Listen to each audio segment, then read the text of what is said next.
about food, yeah, a lot of people get addicted to the taste of things, and the misconception is that because it tastes good, it must be good. And you know, people think if the dog eats something, if it was poisonous, they wouldn't eat it, but that's not true.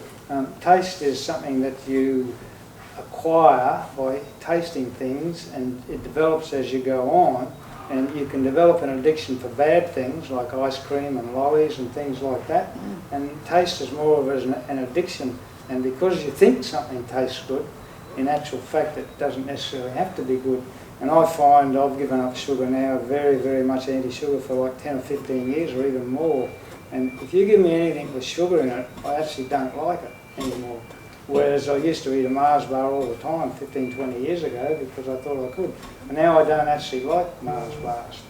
And I'm so sensitive to sugar, so if someone has a cup of tea that's got sugar in it, and they stir it with a teaspoon, and they take if I take that teaspoon and stir my tea, I can taste the sugar just taken out on that teaspoon. Yeah, yeah. So yeah, sugar is bad. It's a highly addictive substance. And, you know, flavour, getting a flavour right in a non-sugar based bar and getting a flavour to the point where it can pass over the taste buds on the first bite and still give that sense of, oh, I'm interested, I might have a little bit more.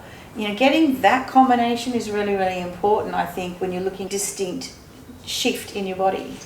You feel it because there's an instant pleasurable experience. I think the perception is people think if it tastes good, it must be good. Yes. And it's not correct. No, that's right.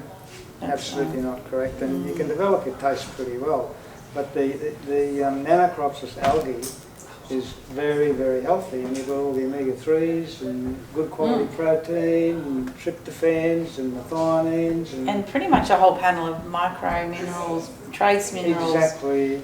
But on something like this, your whole taste bud experience is going to go off like a fireworks on New Year's Eve. Yeah, well, there's a plethora of different tastes there. Absolutely. Fairly strong taste too. But you need to hold it on the tongue in order to get that palate. If you're a wine connoisseur, and I know a lot of menopausal women would maybe not call them a connoisseur, but they drink plenty of wine to know that it has all those different flavours and palates to them. But if you held something like this on, you would get the palate to really start bringing up this profile of spice and chocolate and berries and it's educating that palate as well with all those different flavours. So what do you think a glass of red wine would taste like with that?